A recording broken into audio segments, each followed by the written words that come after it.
Hello everyone, I hope that you are clear with the concept of process, life cycle of process, types of process, scheduling, algorithms of the scheduling.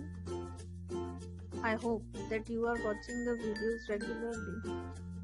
Today we will be learning a new topic, process synchronization. Now a system. A system is made up of number of processes. There is not one process, there are n number of processes. Here I have written only 9 processes, but there might be n number of processes and there might be n number of resources. And these processes compete or work with each other or work independently to access the resources. हो सकता है कि processes resources को share करें या हो सकता है कि प्रोसेसेस रिसोर्सेज को शेयर ना करें। तो अगर प्रोसेसेस रिसोर्स को शेयर करते हैं, if the processes are sharing the resources, अगर प्रोसेसेस रिसोर्स को शेयर करते हैं तो those processes are called cooperating processes.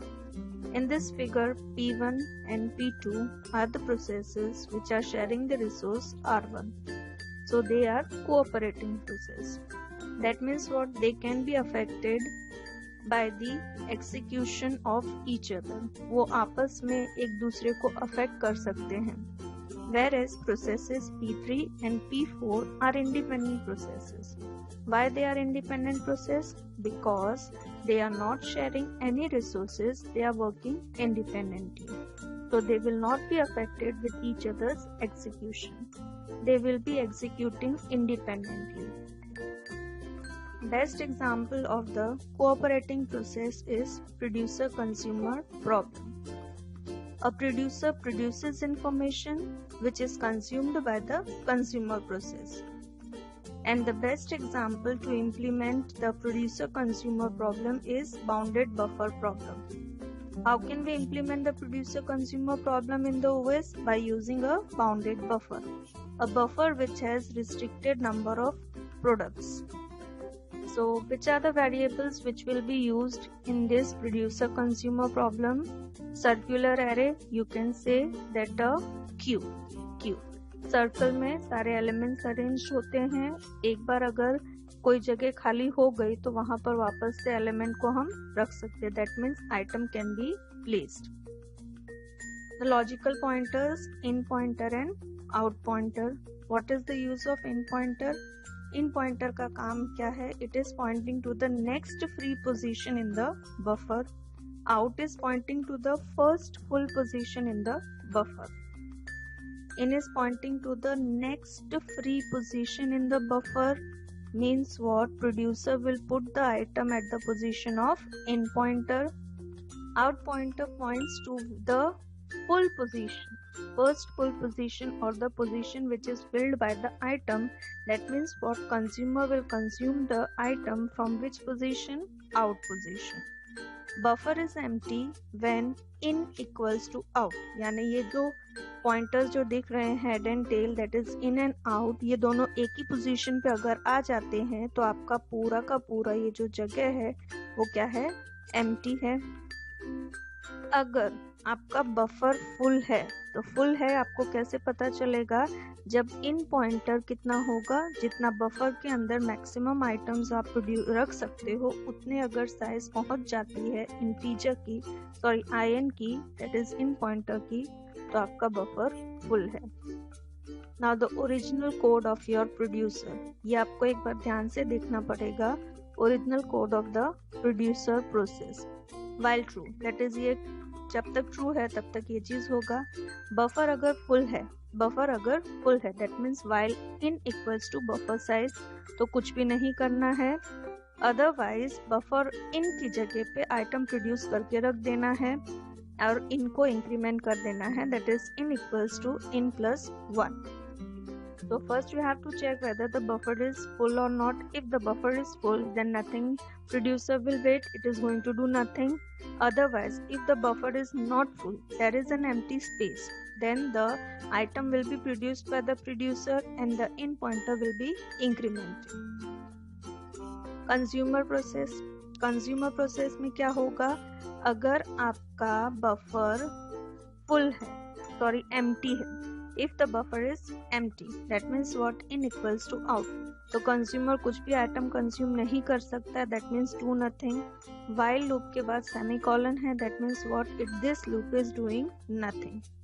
अगर बफर एम्प्टी नहीं है तो क्या करना है, आउट पोजीशन की जगह से आइटम कंज्यूमर कंज्यूम करेगा एंड आउट पॉइंटर को इंक्रीमेंट करेगा। This is the producer consumer code. So this code will work very fine. It will work fine. Number of items in the buffer is allowed only n-1.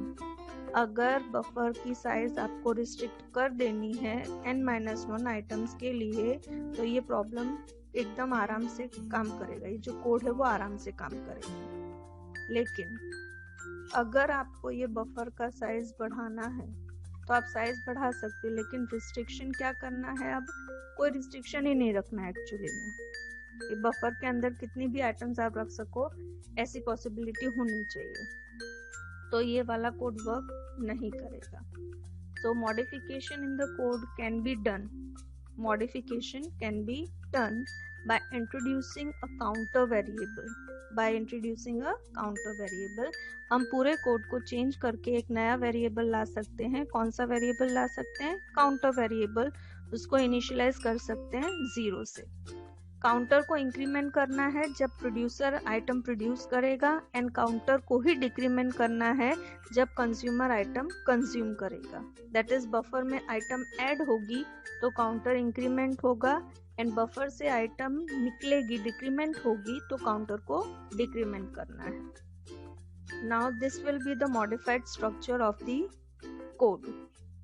So here the item is a typedef structure. Buffer size हमने ले लिया है 10, buffer size और दोनों को initialise कर दिया है हमने 0 से। बफर को इनिशियलाइज किया है, बफर साइज 10, मैक्सिमम साइज हमने डिफाइन कर दी है 10, इन एंड आउट को डिफाइन कर दिया है, एंड देन काउंटर को इनिशियलाइज कर दिया है 0 से।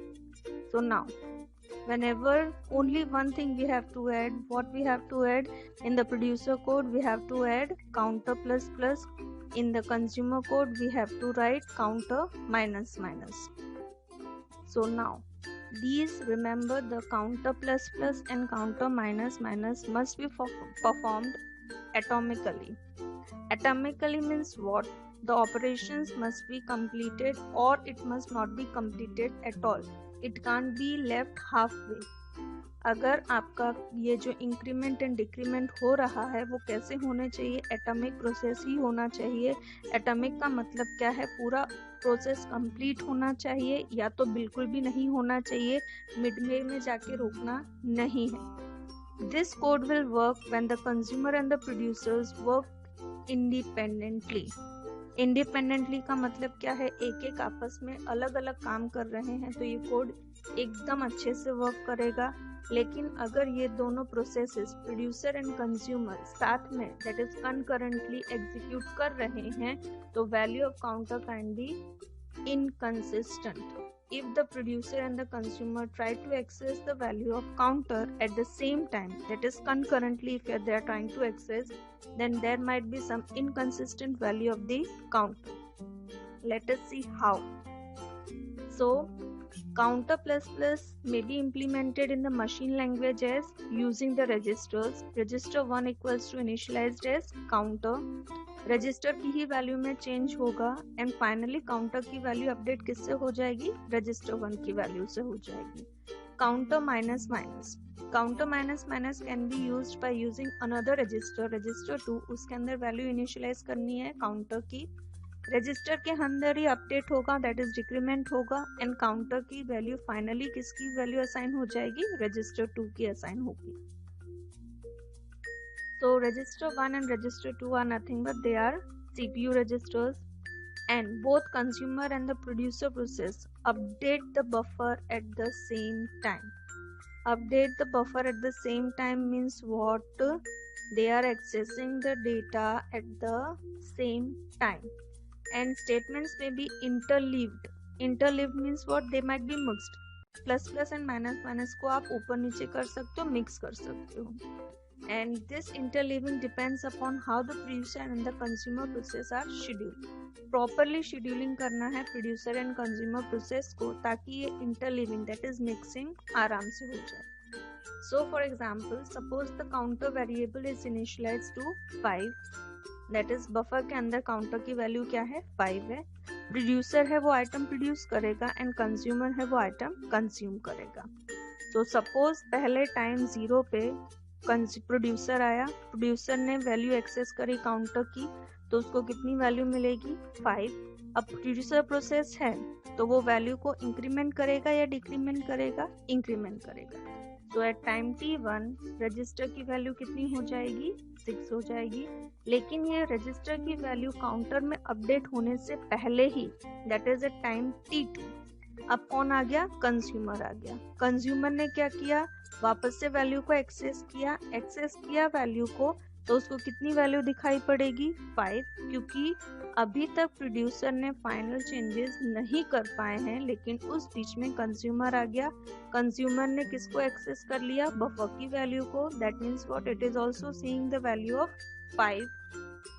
वो अपडेट करेगा तो कितनी वैल्यू अपडेट करेगा, माइनस करेगा, that is 4, it will become 4. why it is becoming 4, because the consumer is removing the item. तो अब बफर के अंदर की काउंटर की वैल्यू कितनी हो जाएगी, 4 हो जाएगी. लेकिन उसी बीच वापस से प्रोड्यूसर अपडेशन करता है, एंड प्रोड्यूसर अपडेशन करेगा, दैट मीन्स वो टाइम 4 पे काउंटर के अंदर रजिस्टर 1 की वैल्यू वो रख देगा. And this time what is the value of the counter, it is 6 from the view of producer. And at time 5 again consumer is seeing the value as 4, it is updating the value of register to the counter. तो दोनों processes एक ही time पे mixing कर रहे हैं reading and writing के लिए, and interleaving है, दैट इज मिक्सिंग है. T1 T2 मिक्स हो रहा है किसके बीच में, प्रोड्यूसर एंड कंज्यूमर के बीच में. लेकिन ये चीज पूरी के पूरी इनकंसिस्टेंट हो गई. तो यहाँ पर क्या प्रॉब्लम हुआ, the value of the counter may be either 4 और 6, whereas the correct value is 5 if these values are updated properly, but these are not updated properly because of the accessing of the values concurrently. Now, very important definition, and this situation where the values are accessed concurrently by the processes and the final value depends on the access of the value of the processes is called your race condition. यहाँ producer and consumer दोनों processes एक ही value को access कर रहे हैं, लेकिन उसकी value का फाइनल वैल्यू जो डिपेंड होता है वो ये दोनों प्रोसेस के ऊपर ही डिपेंड होता है. तो the situation where several processes access and manipulate the same data concurrently and the outcome of the execution depends on particular order in which access takes place is called race condition.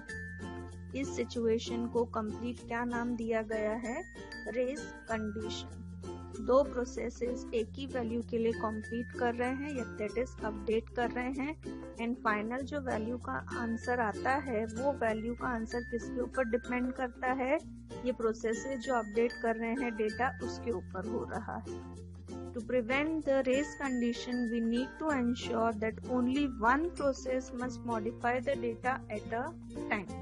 अब ये चीज, ये problem को दूर करने के लिए हमें क्या करना है, एक टाइम पे एक ही प्रोसेस को वैल्यू को अपडेट करने देना है, और जब वैल्यू अपडेट हो रही है तो दूसरे प्रोसेस को वो वैल्यू की एक्सेस देनी ही नहीं है.